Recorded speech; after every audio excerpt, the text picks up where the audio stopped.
I came to visit her, but by the end of the night, both she and her sister were asking me to stay. And suddenly, nothing felt simple anymore. The drive up to her house was quiet, the kind of quiet that made every sound outside the car feel sharper.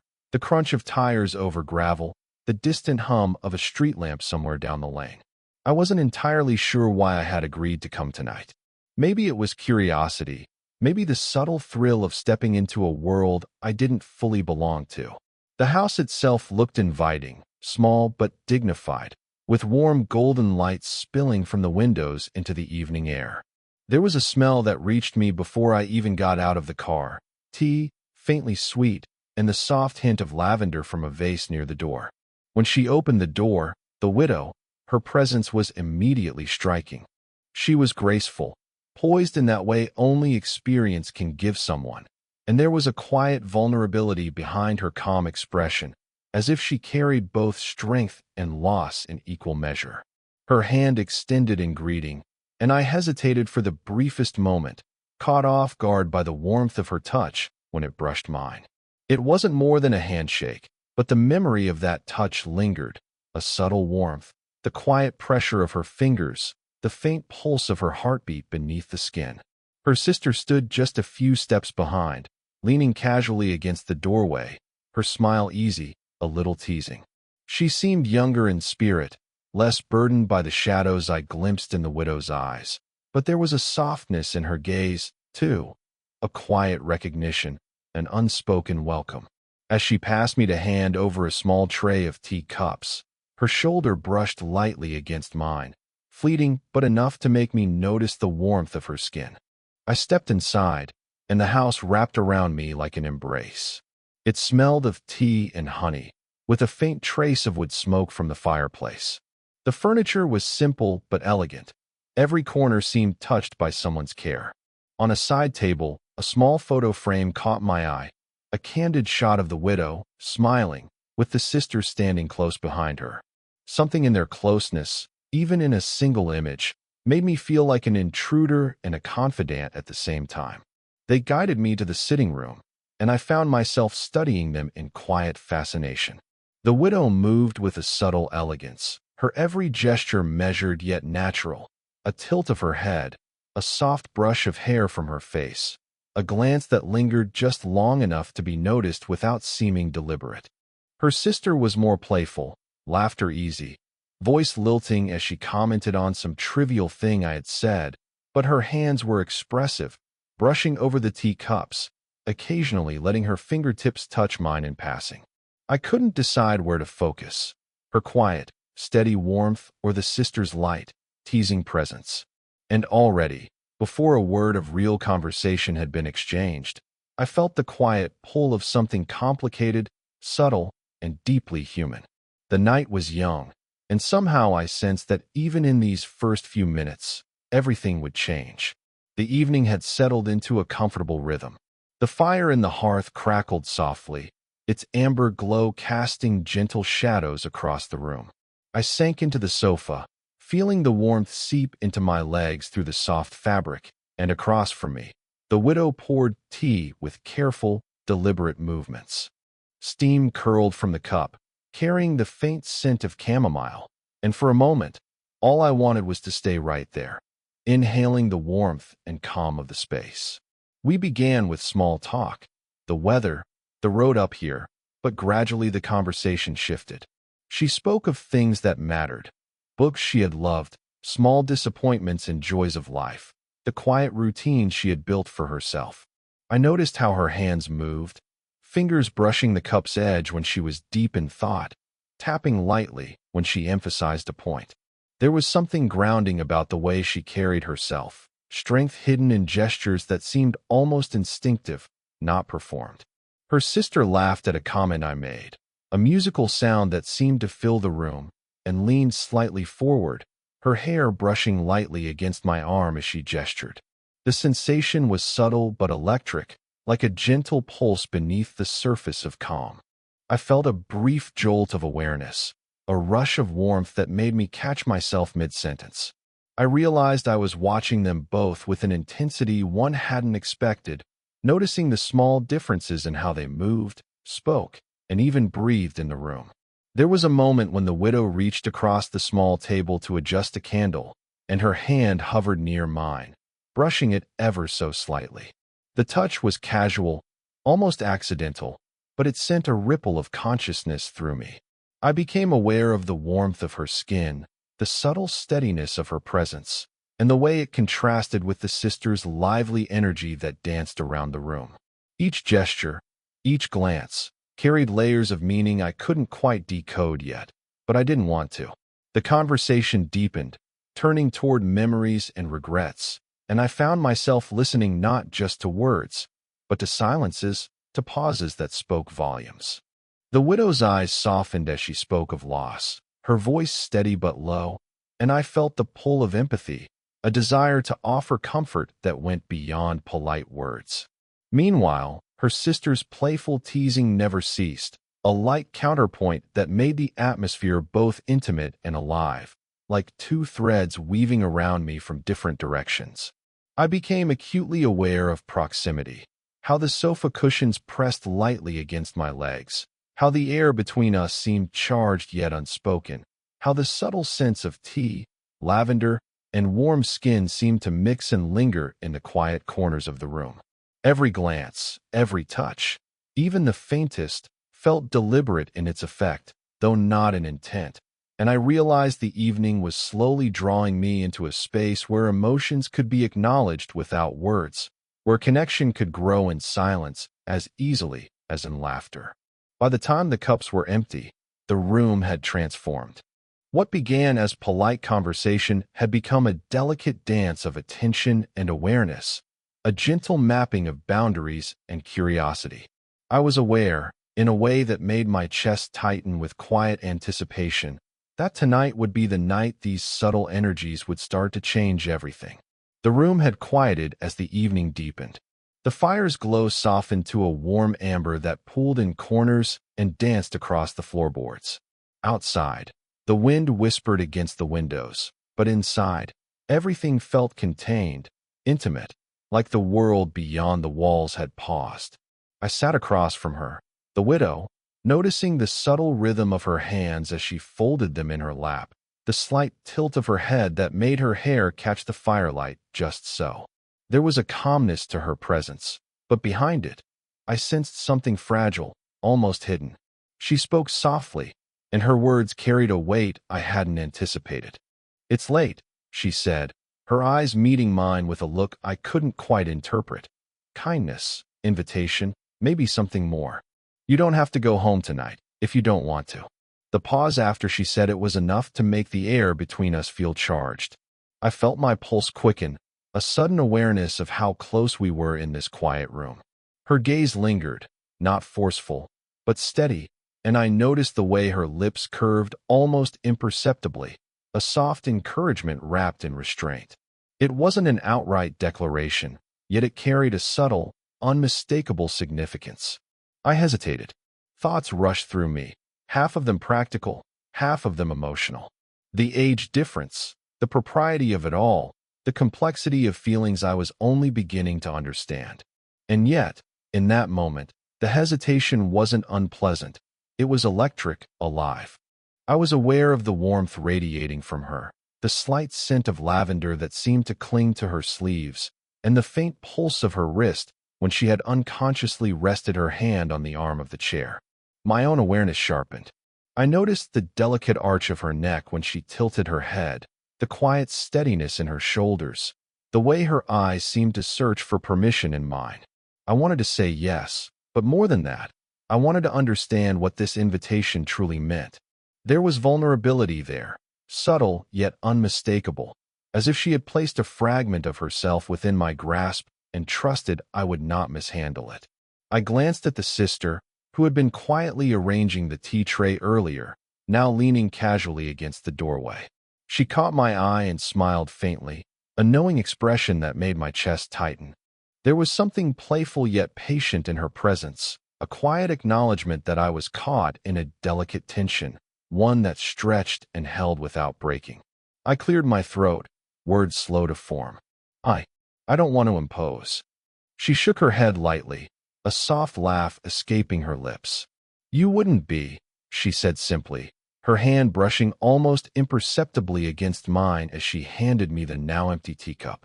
The contact was brief, casual, yet it left a lingering warmth, a subtle signal that what she'd said wasn't casual at all.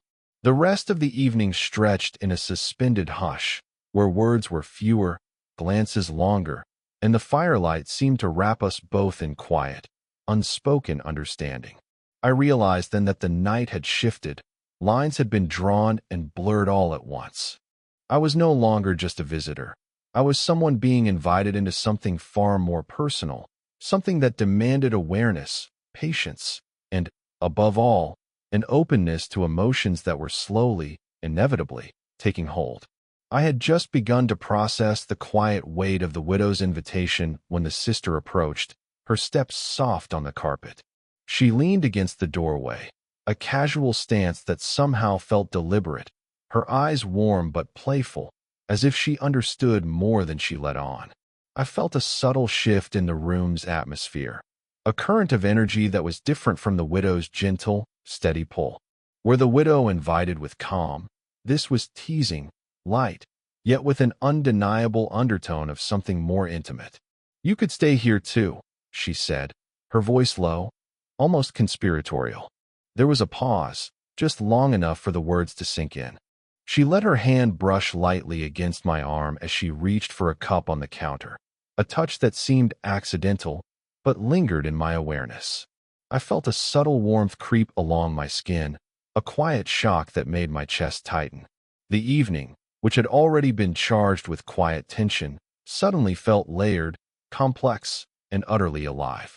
I looked at her, then back to the widow across the room, who was quietly observing us, a soft, unreadable expression on her face. It struck me how different their energies were, yet how naturally they complemented one another. The widow's presence was steady, grounding, like a slow-burning candle. Her sister's energy danced and flickered, bright and unpredictable, teasing the edges of everything. And somehow, both poles were equally magnetic. I hesitated, aware of the swirl of emotions rising inside me: surprise, desire, caution, and a strange thrill I couldn't quite name. I noticed the sister's eyes lingering a fraction longer than necessary on mine, a softness behind the playfulness, a silent invitation that made my pulse accelerate. My fingers brushed hers again, this time as she handed me a napkin, and the simple contact sent a small, undeniable jolt through me.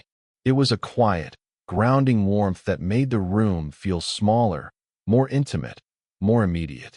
The sister leaned closer as she spoke, just enough for me to feel her presence in a more tangible way, subtle heat radiating from her arm, the scent of her perfume mixing with the faint aroma of tea. Her words were casual, almost teasing, yet they carried weight, a willingness, a soft confidence, a recognition that this night could become something more. I felt torn, caught between two equally compelling currents, each offering a different form of connection, and yet I sensed that neither was demanding. Both were waiting for me to decide, not just to act, but to feel. I glanced around the room, taking in the soft glow of the fireplace, the shadows dancing across the walls, the faint hum of night outside. I realized that this house, with its warmth and light, was no longer just a setting. It was a space alive with possibilities, where emotions could shift, deepen, and intertwine without needing to be spoken aloud. Her eyes met mine again, a faint, unspoken question hanging there, and I understood something fundamental. Tonight wasn't about choice in the simple sense. It was about awareness, about being present, about recognizing the pull of connection in all its forms. And I felt it, fully, quietly, and irrevocably. Sitting there between two women, each drawing me closer in their own way, each inviting me to stay not just for the night, but for the possibility of something extraordinary. The night had settled into a quiet rhythm, punctuated only by the soft crackle of the fire. I found myself sitting closer to the widow than before, drawn by a mix of curiosity and an unspoken need to understand her better. She had been quiet for a while, her gaze distant, almost reflective, and I could sense a shift in the air around us. It was as if the room had narrowed to just the two of us, the firelight casting gentle shadows that flickered across her features, revealing the subtle lines of experience and resilience. I've lived through things I didn't expect, she began, her voice low and deliberate, almost a whisper meant for no one but me. There was a pause, a small exhale, and then she continued, "Loss, it teaches you a kind of strength you don't realize you have until you need it." Her fingers traced absent patterns along the rim of her teacup, and for a moment, her hand rested near mine. The air between us felt charged, heavy with something unspoken, as if the contact, so slight, so fleeting, carried the weight of her history. I listened, not interrupting, my chest tightening with empathy and an unanticipated tenderness. The way she shared herself, without dramatics, without pleading, just quietly offering a piece of her inner world, made me feel trusted in a way that was rare. I wanted to reach out, to offer reassurance, but I held back, letting the silence speak, letting her vulnerability shape the moment. Her eyes, when they met mine, were steady but soft, and I felt the pull of something deeper than attraction. There was a humanity there, a lived experience that made every gesture meaningful. The slight warmth of her hand, the tilt of her head as she spoke, the subtle rise and fall of her chest. It all drew me closer, not just physically, but emotionally. I became aware of the weight of the room, the firelight flickering over her hair, the faint scent of lavender mingling with the tea, the quiet hum of the night outside. From across the room, her sister watched with quiet amusement, leaning against the doorway, but never intruding. There was a softness in her gaze, a silent acknowledgement that this was a private space between the widow and me. Yet her presence reminded me that I was not alone in this growing intimacy. The sister's energy, playful, light, and warm, complemented the widow's calm depth, creating a balance that made me conscious of both poles at once. I noticed how the widow's lips pressed together slightly, a subtle tension as she shared more, her stories of fear, hope, and resilience layering themselves into the air between us. Each word felt like an offering, each pause a space for me to respond with empathy rather than action. My fingers brushed the edge of my cup, aware of the heat beneath my touch, aware of the warmth emanating from her presence just a few inches away. By the time she finished speaking, a quiet intimacy had settled over us. There was no need for grand gestures or confessions of desire. This was a connection built on understanding, on trust, on the delicate acknowledgement of each other's presence. I realized then that this night was not about rushing, not about choosing between attractions. It was about letting emotions breathe, letting closeness grow slowly, meaningfully, and irrevocably. The night had deepened, and the house seemed to have settled into its own quiet heartbeat. The fire in the hearth had dwindled to glowing embers, soft light spilling across the wooden floor, and the only sounds were the occasional creak of the old floorboards and the faint hum of wind outside. I wandered through the dimly lit corridors, each room holding its own warmth, its own quiet energy. The widow sat in the living room, wrapped in a soft blanket, her posture relaxed yet dignified, eyes following me as I paused in the doorway. I joined her on the sofa, careful not to overstep, and she shifted slightly to make room. The blanket enveloped both of us as we settled in, and for a moment, the simple act of proximity sent a quiet thrill through me. Our knees brushed lightly under the folds of the fabric, a sensation so subtle it almost seemed imagined, yet it made my chest tighten with awareness. The air between us was thick with unspoken emotion, a tension that was not pressing, but insistent in its quiet persistence. Her voice broke the silence, soft and measured, commenting on something trivial, a story from earlier, a small observation about the firelight dancing across the room. But every word seemed infused with layers, and I found myself listening not just to her, but to the spaces between words, the subtle pauses that conveyed more than speech ever could.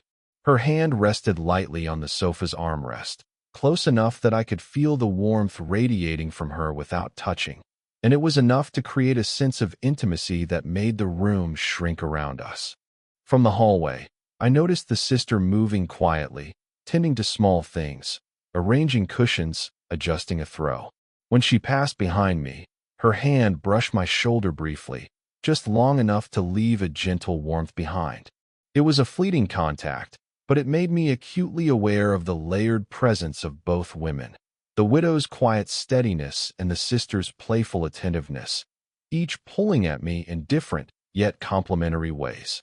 I became conscious of every detail: the texture of the blanket, soft and comforting against my legs, the faint scent of lavender and tea that clung to the room, the subtle sound of her breath as she spoke, the warmth from the fireplace that touched our shoulders.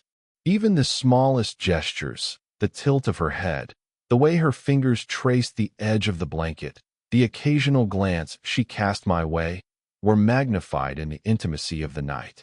We didn't need words to communicate the growing tension, the mutual awareness that hovered in every shared space. A small laugh from the sister echoed from the hallway, a reminder that this closeness was not private, yet it felt undeniably personal. I realized that what had begun as a polite visit had transformed into a shared, delicate dance of proximity, glances, and touches, each charged with quiet meaning. By the time the night edged toward its deepest hours, I felt a profound awareness of connection between myself and the widow, myself and her sister, and the intricate balance of both energies in the same room. It was not urgency or desire driving me, but a gentle, inexorable pull toward understanding, empathy, and intimacy. For the first time that evening, I understood that this slow-burn connection was not about a choice to be made hastily. It was about presence, patience, and allowing closeness to unfold naturally, deeply, and irrevocably. Morning arrived gently, the first light of dawn spilling through the curtains and washing the room in soft gold. The fire had burned down to embers, leaving only a faint warmth in the air, but the house still held the lingering intimacy of the night. I found myself sitting at the kitchen table, a mug of coffee warming my hands, feeling the quiet weight of the moments that had passed. The widow moved gracefully around the room, preparing breakfast with deliberate care, while her sister flitted between tasks, her presence light and lively yet comforting. The atmosphere was different now, no longer charged with unspoken tension, but imbued with a gentle, steady warmth. We were together, fully present in the same space, each gesture carrying a subtle affection that didn't need to be named. The widow adjusted the napkin near me with a soft smile, her fingers brushing mine ever so lightly. The contact was fleeting, casual, yet it left a trace of warmth, a quiet acknowledgement of closeness. Her sister passed the sugar, her hand lingering just a moment longer than necessary on my wrist. I noticed the warmth, the gentle pressure, and the soft look in her eyes, a playful echo of the tenderness from the night before. It struck me how natural it felt to be surrounded by both of them. Two very different energies, yet both equally nurturing and affectionate. The room held a balance, an unspoken understanding that we could coexist in this quiet intimacy without conflict or competition. Conversation flowed easily, light and teasing, but beneath it was a layer of profound understanding. We laughed softly at small observations, shared memories from the previous night, and I realized that these simple moments, the way the widow's laughter mingled with the sisters', the way our hands occasionally brushed across the table, were far more intimate than any words could convey. Each gesture, each glance, was deliberate in its subtlety, a testament to trust, patience, and emotional connection. At one point, the widow rested her hand briefly on my arm as she handed me a plate, the warmth of her touch steady and grounding. The sister's hand brushed mine as she passed a cup, light but alive, a reminder that closeness could take many forms. I became acutely aware of the layers of affection in the room, the quiet, steadfast love of the widow, the playful, gentle energy of her sister, and the way both intertwined around me, leaving me suspended in a delicate, satisfying equilibrium. I sipped my coffee slowly, letting the morning light, the warmth of the house, and the presence of both women sink in. There was no need to rush, no need to define what this meant. Tonight had been about discovery, and now the morning was about presence, comfort, and acknowledgement. I felt a profound sense of gratitude, not just for their invitation, but for the way they allowed me into their world, into the quiet spaces of their hearts. As breakfast continued, laughter and conversation flowing naturally, I understood something fundamental. Love and connection didn't always need grand declarations. Sometimes, it was in the gentle brush of fingertips, the quiet glance that lingers a moment too long, the warmth of shared space, and the acceptance of each other's presence. By the time we finished, the emotional tension of the night had settled into a comfortable, enduring intimacy, a slow-burn connection that was complete, satisfying, and deeply human. The night had passed, the morning had arrived, and yet the closeness remained, steady, warm, and irrevocable.